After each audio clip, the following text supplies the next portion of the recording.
estamos junto a Isel Guerra. Bienvenida, Isel, para revisar las noticias internacionales que seguimos mirando con mucha atención, sobre todo este acuerdo entre Estados Unidos e Irán, porque tiene fragilidades, está siendo cuestionado incluso dentro de los republicanos en Estados Unidos. Así que cuéntanos qué es lo que se ha dicho hasta ahora, que conocemos, y esta firma concreta, porque se firmó digital, pero falta la ceremonia, ¿no?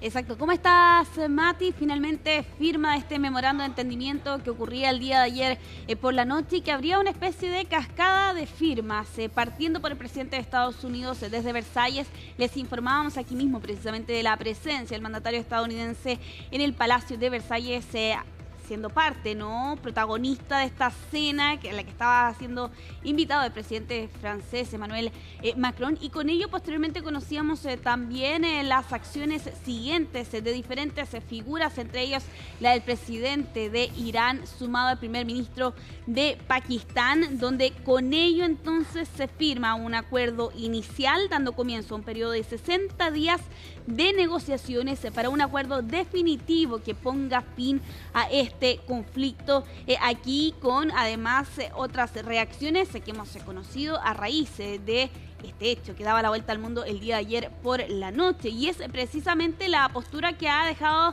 en claro Estados Unidos, principalmente su presidente, en las horas siguientes. A través de una publicación en Truth Social, señalaba que Estados Unidos espera un cese a las hostilidades completo en todos los frentes, incluido Líbano, sumado con ello también a Hezbollah e Israel, haciendo un llamado a todos en la región a mantener su compromiso, y todo esto a raíz, Mati, de lo que sin duda ha sido uno de los puntos fundamentales y que al mismo tiempo también genera mayor resquemor, y es si es que efectivamente Israel va a cumplir precisamente parte de este acuerdo, cuando en rigor no han participado de estas negociaciones, y lo ha señalado también Netanyahu en otras oportunidades respecto de la presencia militar precisamente en el sur del Líbano. Lo cierto es que lo que hemos conocido en las horas siguientes, al margen por lo demás de la firma del presidente de Estados Unidos, es que en el lado de Irán ha sido el propio Ayatollah Mojtaba Khamenei quien ha declarado a los medios iraníes que ha confirmado la autorización de este acuerdo, pese a que inicialmente tenía una opinión diferente respecto de las negociaciones que se estaban llevando a cabo con la nación norteamericana, y incluso planteaba, ¿no?, aquí Mojtaba Khamenei planteando que Trump había recurrido a la presión y al chantaje por su desesperación. Es parte de las declaraciones que hemos conocido entonces durante esta jornada, donde el foco ha estado puesto sin duda en lo profundo, ¿no?, de la redacción de este texto, pero en particular sin duda lo que ocurre con Líbano, donde recordemos durante todas estas semanas, y independiente, ¿no?, del cese a las hostilidades entre Estados Unidos e Irán, de todas formas se han registrado combates en esta zona. Bueno, precisamente hablando, y avanzamos en Conexión en Global aquí en Hoy es Noticia, es que Netanyahu ha señalado... Isel, vamos a hacer una breve interrupción porque sale la Policía de Investigaciones luego de reunirse con la ministra de Desarrollo Social, así que vamos a escuchar a propósito de los niños haitianos. Escuchamos. En este momento siendo buscados por las instituciones, y hemos puesto como institución toda la fuerza y toda la voluntad, y tenemos toda nuestra disposición a cooperar en todo lo que se logre. En general, ¿hay alguna autocrítica respecto de lo que ha sucedido? Porque también se apunta a la PDI a propósito de la defensa de la... El trabajo nuestro es el trabajo que cumplimos en el registro de ingreso de las personas que ingresan a nuestro país, y los menores, y quiero repetir esto, los menores cuando ingresaron con toda su documentación que correspondía. Y ese es nuestro trabajo. ¿Hay una cifra ya aproximada tal vez? Estamos trabajando en eso. Estamos trabajando en levantar la cifra. Muchas gracias. Eso. Gracias. Bien, son las declaraciones entonces del prefecto de la Policía de Investigaciones, que se ha reunido con la ministra María Jesús Gulf en esta mesa de trabajo que ha instruido el presidente de la República. Era el subdirector de Inteligencia, el Crimen Organizado y Seguridad Migratoria. Seguimos entonces aquí junto a Isel Guerra revisando las noticias internacionales, y estábamos justo cambiando de tema, Sí. para hablar de Israel. Exactamente, y con, de todas formas, el telón de fondo que ha sido el Líbano como parte de las tantas reacciones que hemos conocido en las horas siguientes a la firma de este memorando de entendimiento. Y esas declaraciones llegan del primer ministro de Israel, Benjamín Netanyahu, quien señala que en rigor las tropas van a seguir en el Líbano. Y de hecho en estas declaraciones donde no se pronuncia directamente respecto de este memorando de entendimiento, pero que ocurre posterior a la firma de este, es que nuevamente vuelve esta promesa, ¿no?, de restablecer la seguridad en el norte, y a juicio de Netanyahu esto requiere mantener la zona de seguridad en el sur del Líbano y que no la abandonemos mientras las necesidades de seguridad de Israel así lo exijan. Esa es la postura entonces de Israel en las horas siguientes a conocerse respecto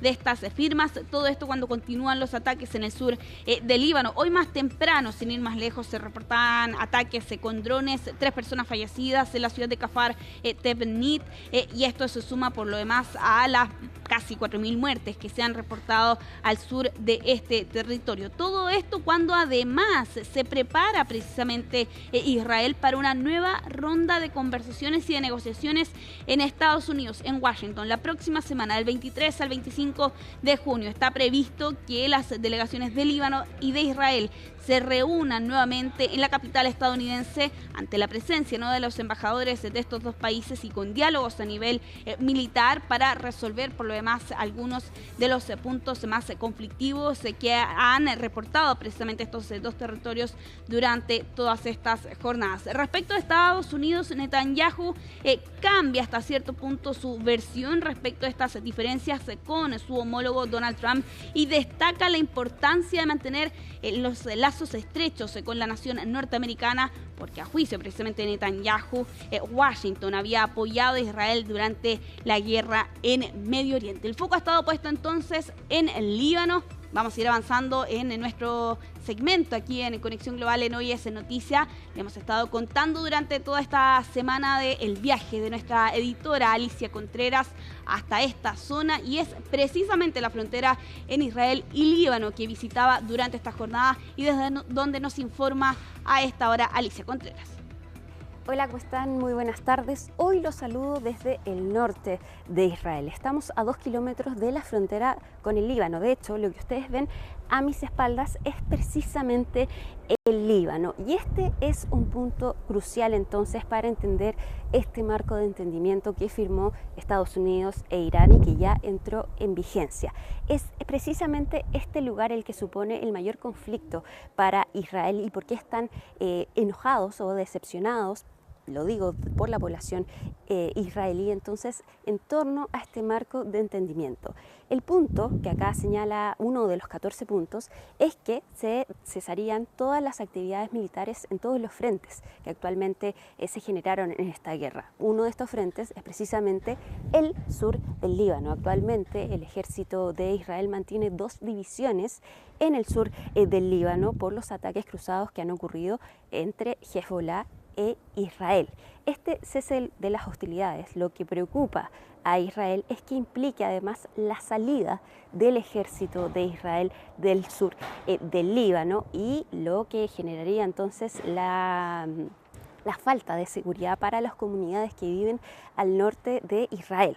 Un punto importante es que desde que comenzó esta guerra el pasado 28 de febrero, que inició Estados Unidos e Israel en contra de Irán, han muerto casi 4.000 civiles en el sur del Líbano a raíz de los ataques cruzados entonces entre Israel y Hezbollah. Y más aún, 1 millón de personas han sido desplazadas del sur del Líbano. Ese es entonces el punto de conflicto para los israelíes de este acuerdo, este marco de entendimiento de 14 puntos. Otra cosa que les preocupa también es que en este marco de entendimiento se señala que Irán podrá vender petróleo, y este punto para ellos es una preocupación porque, según ellos, podría implicar que Irán vuelva a financiar a Hezbollah y lo podría fortalecer.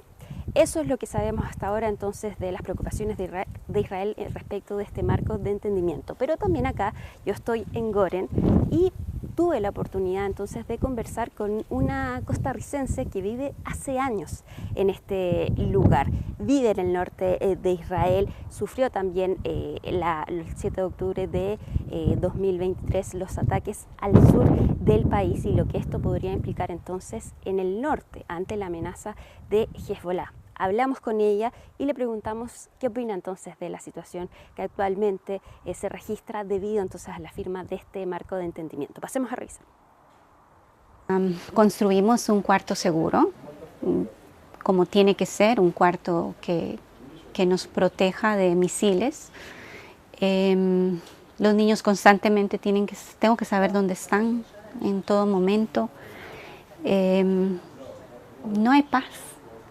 No hay paz interna, no hay paz afuera, hay mucho nerviosismo, incertidumbre. ¿Y han tenido ayuda del gobierno? No. Después, aparte de lo que cuando estuvimos fuera de acá, sí hubo mucha ayuda, ya por regresar, nada. ¿Se sienten desprotegidos en ese sentido actualmente? Yo me siento desprotegida, yo me siento que ha faltado que nos pregunten qué nos hace falta, que nos pregunten que nadie está pidiendo mucho, pero por lo menos el poder salir adelante. Pero si se tuviera que sacar el ejército sin haber sacado a Hezbollah, sin que haya un plan concreto, creo que no podría quedarme acá. Finalmente, la preocupación para los habitantes del norte de Israel es que ocurra lo mismo que ocurrió en octubre de 2023 al sur de Israel con el ataque de Hamas. Temen que esto pueda ocurrir, pero de parte de Hezbollah, y es por eso que para ellos es fundamental que las tropas de Israel se mantengan al sur del Líbano. Pero también hay que considerar que acá hay una resolución internacional respecto de la situación del sur del Líbano. Se determinó que solo el ejército del Líbano puede permanecer en este lugar junto con los cascos azules. Eso actualmente no se está cumpliendo. Asimismo, estos ataques que han intercambiado Hezbollah e Israel en los últimos 100 días han dejado cerca de 4.000 libaneses civiles muertos, incluida una cantidad importante de niños y también 1 millón de desplazados, y es por eso que también la ONU ha alertado de lo que está ocurriendo en el sur del Líbano, y para Irán es fundamental entonces el retiro de las tropas de Israel de este país entonces para cumplir este marco de entendimiento. Yo me despido entonces desde Goren, al norte de Israel, y vamos a seguir reporteando entonces lo que implica este marco de entendimiento en precisamente Israel, uno de los países que inicia esta guerra en contra de Irán. Que estén muy bien. Bueno, marco de entendimiento que por lo demás recién comienza finalmente a redactarse su versión duradera y final. Ese es el objetivo y para eso se ha dado un plazo de 60 días. Está escrito por lo demás así en este documento firmado entre el día de ayer y hoy durante la madrugada por las diferentes partes. ¿Y dónde podríamos ver eventualmente la primera reunión de esas conversaciones técnicas? Aparentemente sería en Suiza, que es precisamente donde está previsto que eventualmente viaje el vicepresidente de Estados Unidos, J.D. Vance, quien por lo demás ha señalado durante esta jornada que las conversaciones técnicas van a comenzar pronto. Y aquí hay bastantes dudas sobre cuándo exactamente llegaría entonces el número 2 de la Casa Blanca hasta esta nación europea, porque por un lado J.D. Vance señalaba que el plazo de 60 días comenzaba este día jueves, por tanto la fecha límite para poder conseguir un acuerdo final sería el 17 de agosto. En esa misma línea, Vance señalaba durante esta jornada que él planea viajar hasta Suiza, pero que no está seguro cuándo va a hacer ese viaje.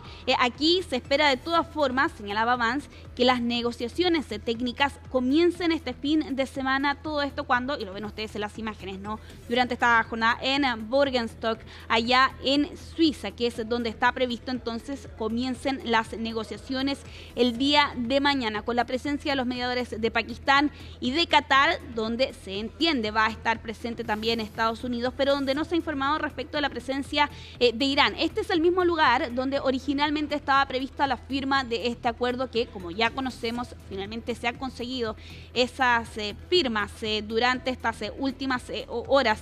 Todo esto en medio también de lo que hemos conocido durante esta jornada. El fin del bloqueo del estrecho de Hormuz ha sido informado así por el Comando Central de Estados Unidos. Respecto del bloqueo estadounidense a los puertos iraníes, se ha reportado de la presencia de barcos durante esta jornada que ya han comenzado a circular. De hecho, hoy, sin ir más lejos, se ha reportado de la presencia de al menos 7 buques que han logrado cruzar el estrecho. Hay otras informaciones que plantean que va a ser la agencia iraní la que va a gestionar el tráfico, así lo ha planteado el Consejo Supremo de Seguridad. Vamos a escuchar parte de las declaraciones de esta jornada del vicepresidente de Estados Unidos, J.D. Vance, respecto de lo que se prevé para las próximas jornadas respecto a este memorando de entendimiento. Nuestro plan es ir a Suiza, no sé exactamente cuándo. Creemos que estas negociaciones técnicas comenzarán este fin de semana. Ese sigue siendo el plan, pero podría cambiar, ya que Irán no es un país fácil del cual salir. Así que estamos tratando de averiguar exactamente cuándo sucederá. Sospecho que este fin de semana, pero no estoy seguro. Bueno, ahí está la respuesta entonces del vicepresidente de Estados Unidos. Varias críticas que por lo demás ha recibido este documento e incluso de republicanos, como bien lo señalaba Matilde, ¿no?, al inicio de este comentario, y eso planteando sobre todo comparaciones con el acuerdo alcanzado en 2015 con el gobierno de Barack Obama. Vamos a dejar el tema del acuerdo, de lo que ha estado ocurriendo en Medio Oriente durante estas últimas horas, y vamos a avanzar aquí en Conexión Global con lo que ha ocurrido durante esta jornada en Rusia. Atención con estas imágenes. Lo que están viendo ustedes allí es una refinería que durante esta jornada fue alcanzada por un ataque ucraniano, y en rigor estamos viendo como literalmente el techo, ¿no?, de este tanque, que es la imagen de este silo, logra subir decenas de metros de altura en medio de esta explosión reportada durante esta jornada. Allí lo pueden ver, por cierto, más de cerca en una imagen que ha dado la vuelta al mundo en estas últimas horas, y que dan cuenta por lo demás del poder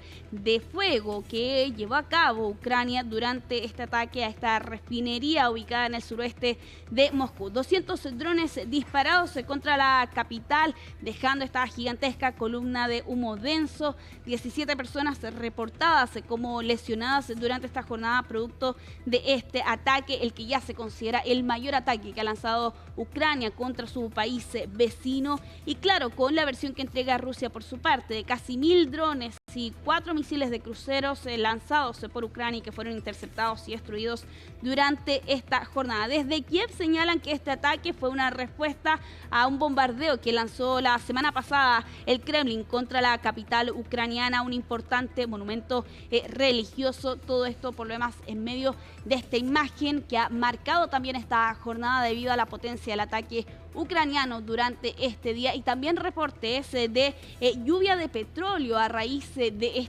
esta magnitud que tuvo el ataque de esta jornada. Vamos a cambiar de tema, vamos a continuar en nuestra región, porque durante esta jornada se ha informado que en el mes de noviembre el Papa León XIV podría visitar Perú, y así lo ha señalado el propio mandatario interino durante esta jornada, el presidente José María Balcázar, quien fue recibido en el Vaticano, y señalaba lo siguiente: hemos tenido 2 horas de diálogo y él nos ha podido ya certificar que la primera quincena de noviembre estaría en Perú. Incluso se ha planteado un eventual calendario, se habla de que va a visitar Chiclayo. Recordemos que fue la diócesis de la que el Papa León XIV fue obispo en su momento, pero así como también visitaría Lima, Piura e incluso Cusco, según plantea entonces la presidencia peruana. Conocidas las relaciones evidentemente del líder de la Iglesia Católica con la nación vecina.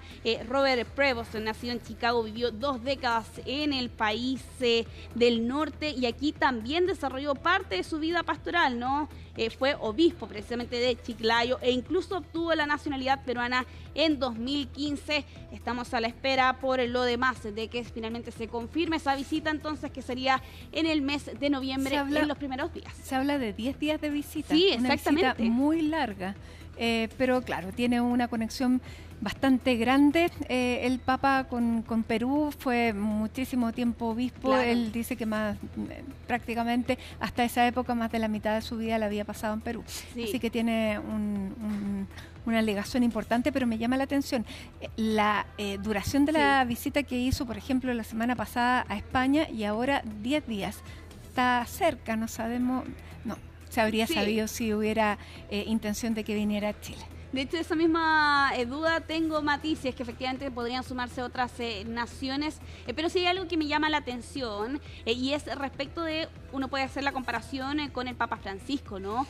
Que en rigor nunca visitó Argentina y que fue uno de los grandes temas que también rondaron durante lo que fue su periodo, ¿no? Como líder de la Iglesia Católica, y aquí con el Papa León XIV, que finalmente hace este guiño, ¿no?, a Perú. Habrá que ver si es que eventualmente decide visitar también Estados Unidos. Eso sería, claro, eso sería Ahí hay señales. lo comparable, claro, en ese caso entre Argentina con el Papa Francisco, Sí. Estados Unidos, y sobre todo durante la administración de Donald Trump. Y sobre Difícil todo se ve. conocidos también la tensión que hemos visto entre el Papa León XIV y el presidente de Estados Unidos, sobre todo durante estas semanas a raíz precisamente del conflicto en Medio Oriente. Nos vamos precisamente hasta Estados Unidos con una decisión que ha adoptado la justicia de este país en estas últimas horas contra el que es conocido el asesino en serie Rex Heuermann, de 62 años, un arquitecto padre de familia que es conocido como el asesino de Gilgo Beach y quien al mes de abril de este año confesó haber matado a 8 mujeres a lo largo de casi 2 décadas en Long Island, en Nueva York. Él aceptó su culpabilidad de 7 cargos, pero incluso confesó la muerte de una 8ª mujer.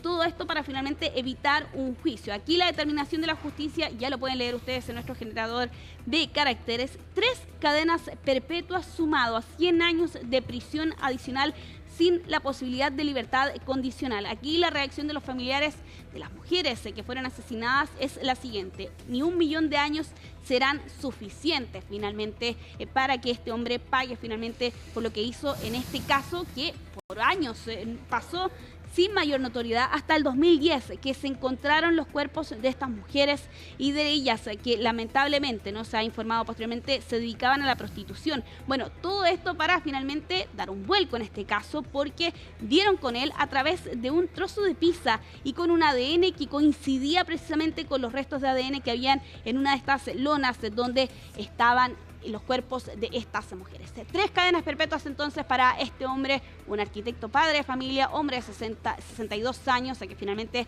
ha declarado su culpabilidad durante este año. Nos quedamos en Estados Unidos porque si hay algo de lo que se le ha cuestionado al presidente de Estados Unidos, al margen por lo demás evidentemente de lo que ha ocurrido en Medio Oriente durante todos estos meses, es una remodelación en uno de los monumentos más conocidos de Estados Unidos, y es precisamente el monumento a Lincoln, con una refacción de unos 14,2 millones de dólares para hacer que el agua de esta gigantesca piscina sea del color azul de la bandera de Estados Unidos cuando este año el país norteamericano cumple 250 años. ¿Cuál ha sido el problema? Las algas. ¿Por qué? Vamos a revisar el siguiente informe de Yone Molinares. Después de 14 millones de dólares, el desocupar 6,5 millones de galones de agua, el reconstruir y hacer una cantidad de remodelaciones en este sector, para después rellenar esta piscina con 6,5 millones de galones de agua, la verdad es que el producto final no es necesariamente lo que el presidente Donald Trump inicialmente prometió. Hubiesen mejor gastado el dinero en algo que era más valioso para la comunidad americana. Sí, creo que es mucho dinero gastado en vano. El asunto aquí es que el presidente Donald Trump quería que esta piscina luciera diferente como parte de la renovación y el embellecimiento de la ciudad para celebrar los 250 años de la independencia. Pero no está claro realmente si esto se va a poder lograr. Hundreds of millions of dollars has been spent over the years foolishly, and we're doing a job that nobody's ever seen anything like it. Pues resulta que casi inmediatamente después de haber sido inaugurada esta piscina reflectante, comenzó a aparecer alga. Y los trabajadores que están aquí intentan eliminar esta alga y sin éxito por varios días. Las compañías que hicieron parte del contrato, algunas de ellas para cambiar el fondo de la piscina, otras para instalar un sistema de filtración, se han mantenido en silencio. Pues resulta que estos problemas no son nuevos.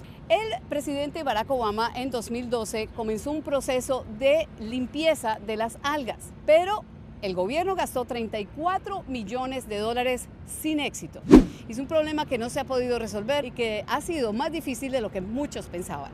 Un problema bastante difícil que está enfrentando la administración norteamericana cuando quedan pocos días, por lo demás, para la celebración allá en Estados Unidos. Vamos a ir cerrando Conexión Global aquí en Hoy es Noticia con un estudio que está vinculado con Japón y con el terremoto del 2011, porque aquí lo que plantea también este reporte del medio español El País es que la nación asiática se movió 6 milímetros a raíz de este terremoto magnitud 9.1 que dejó 15.000 muertes y posteriormente este tsunami que ven ustedes en las imágenes con olas de hasta 40 metros. ¿Cuál es la explicación detrás de este estudio? Es que la onda S detrás de este terremoto fue tan intensa en su primera vuelta a la superficie que desplazó al país al este y la proyección que se hace es entre 5 a 6 milímetros. Suena poco, ¿no? Pero ¿por qué importa entonces? Bueno, aquí lo que se reporta es que movió a todo el país 6 milímetros. Lo que plantea el medio español es lo siguiente. Para los investigadores esto indicaría que el deslizamiento debió estar distribuido a lo largo de una región muy extensa. Estamos hablando de 3.000 kilómetros aproximadamente y esto demuestra un tipo de peligro hasta ahora desconocido porque las ondas que se propagan a gran profundidad y se reflejan en el núcleo pueden desencadenar deslizamientos adicionales muchos minutos después del sismo principal, cuando la gente cree que ya el temblor más intenso ha terminado. Esto es parte del estudio que se ha conocido entonces en MATI durante estas últimas horas respecto del terremoto de 2011 en Japón. Ha movido a este país 6 o 5 milímetros según plantea este estudio en todo el territorio. Bueno, causó estragos, recordemos lo que pasó en Fukushima, la central nuclear que, bueno, terminó en una catástrofe. Bien, muchísimas gracias Isel, hasta mañana, esperamos mejores noticias y a esta hora de la tarde nos vamos juntas a una pausa con esta imagen de La Serena, con el faro. A esta hora son las 7:09. Al regreso estamos conversando junto a Nicolás Cavargas, que ya vemos llegar aquí al estudio, así que al regreso las novedades del Mundial.